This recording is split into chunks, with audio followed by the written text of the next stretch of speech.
جہالت میں جو تھا وہ یہ ایک دستور ہوتا تھا کہ جو بھی بادشاہ کسی جگہ پر فتح حاصل کرتا تھا تو وہ قتل عام کرتا تھا، لوٹ مار کرتا تھا، نہ کوئی عورت ان کے شر سے محفوظ رہ سکتی تھی، نہ کوئی بچہ، نہ بوڑھا، نہ کسی کا گھر۔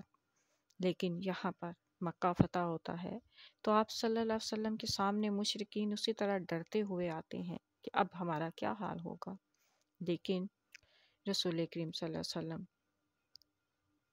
اور ان میں سے کسی کو بھی یہ طاقت نہیں تھی کہ وہ آپ کے سامنے بول سکیں، رسول اللہ صلی اللہ علیہ وسلم کے سامنے، سوائے اس کے رحمان خدا کے حکم سے۔ رسول کریم صلی اللہ علیہ وسلم کی طرف سے انہیں بولنے کی اجازت ملتی، یعنی وہاں اللہ تعالیٰ کے حکم سے رسول کریم صلی اللہ علیہ وسلم جس کو اجازت دیتے وہ ان کے سامنے بول سکتا تھا۔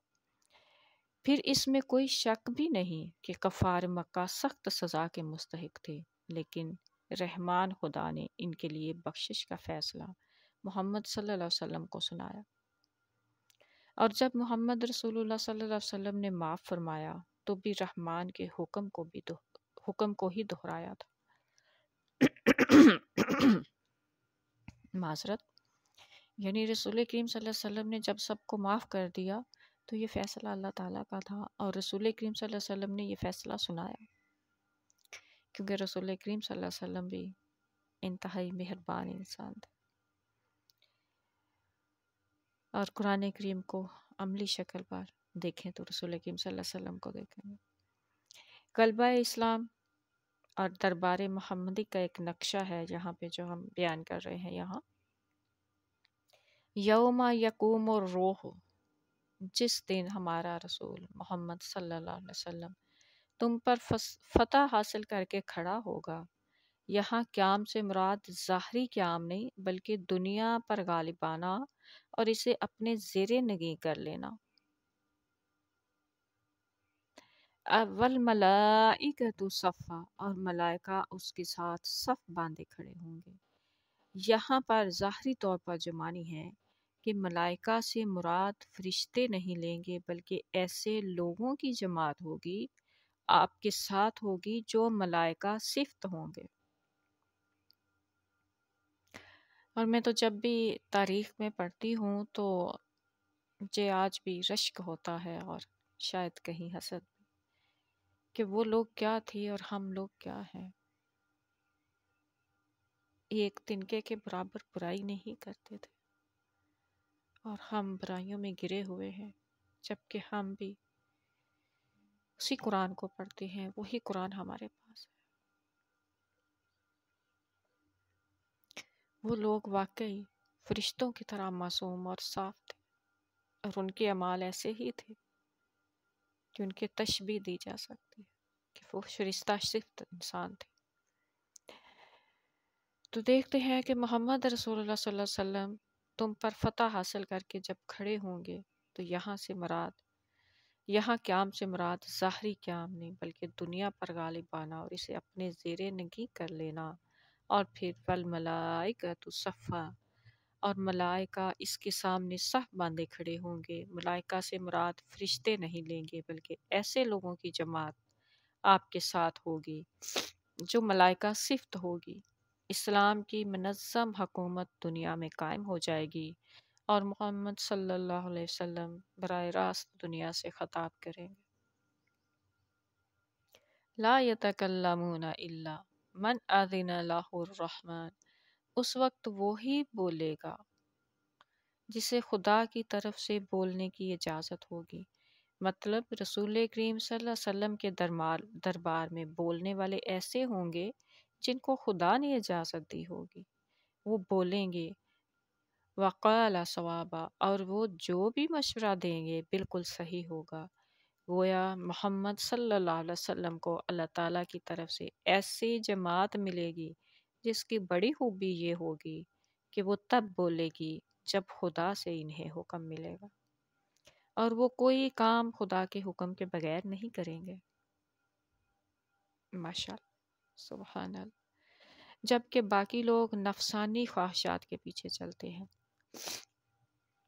اب ہم اس کے مخالف جو ہے، جیسے کسریٰ کا آپ دربار دیکھیں، کیسر کا دیکھیں، اور دنیاوی آج کل بھی دیکھیں تو آج کے دور میں بھی سب جو بادشاہ ہوتا ہے یا جو بڑا امیر ہوتا ہے اس کے دربار میں سب خوش آمدی ہوں گے، اپنی اپنی وہ غلط کام بھی کر رہے ہوں گے تو ان کو ان کی ہاں میں ہاں ملائیں گے، کیونکہ وہ ان سے ناراض نہ ہوں اور اپنے کام نکلوائیں گے۔ سب اپنی اپنی خواہشات کی اپنی اپنی بات منوانے کے لیے ان کی ہاں میں ہاں ملائیں، جبکہ یہاں پہ کیا ہے کہ لوگ نفسانی خواہشات کے پیچھے چلتے ہیں تمام جگہوں پر، لیکن رسول کریم صلی اللہ علیہ وسلم کی جماعت ایسی نہیں ہوگی۔ وہ جو بھی مشورہ دیں گے وہ خدا کے حکم کے مطابق دیں گے، ان کی رہنمائی قرآن کر رہا ہوگا، وہ اپنی نفسانی خواہشات کے پیچھے نہیں چلیں گے۔ جبکہ دوسرے جو عام دربار ہے، جو عام وہ بادشاہوں کے محل ہیں، اس میں لوگ اپنی نفسانی خواہشات کے پیچھے چلتے ہیں، ناچ گانا، لغو باتیں، قصے کہانیاں، ان سب کا حکم خدا نے نہیں دیا۔ جبکہ محمدی جماعت وقال ثوابا کے تحت وہ سچے مشورے دینے والے ہوں گے، وہ جھوٹے مشورے دینے والے اور خوش آمد کرنے والے نہیں ہوں گے۔ گویا ان آیات میں دربار محمدی صلی اللہ علیہ وسلم کا نقشہ کھینچا گیا ہے کہ وہ اس طرح سے ہوگا۔ اس آیت کو جب ہم مادی طور پہ دیکھتے ہیں تو اس کے دیکھیں یہ کتنے خوبصورت معنی ہے، اور اس آیت میں اس بات کی طرف بھی اشارہ ہے، لا تسألوا عن اشیاء ان تبد لکم تسؤکم۔ سورہ المائدہ کی آیت نمبر 102 ہے کہ اللہ تعالیٰ نے لغو سوالات سے صحابہ کو روک دیا تھا کہ یہ رسول کریم صلی اللہ علیہ وسلم کے آداب کے خلاف ہے۔ تو یہاں پہ من آسینا، جس کو اجازت ہوگی کہ خدا تعالیٰ نے کیا اجازت دے رکھی ہے اور کیا نہیں دے رکھی، تو رسول کریم صلی اللہ علیہ وسلم کے آداب کے خلاف ہے، اور فرمایا کہ ایسی باتیں نہیں پوچھے جن کا پوچھنا تمہارا خدا پسند نہیں کرتا۔ یہی بات اس آیت میں بیان کی ہے، لا یتکلمون، کہ ان کے مشورے بھی منافقت نہیں ہوگی، ان کے مشوروں میں منافقت نہیں ہوگی، وہ سچا مشورہ دیں گے اور ان کے نفس کی کسی خواہش کا اس میں عمل دخل نہیں ہوگا۔ سبحان اللہ والحمد للہ، سبحان اللہ العظیم، وآخر دعوانا ان الحمد للہ رب العالمین۔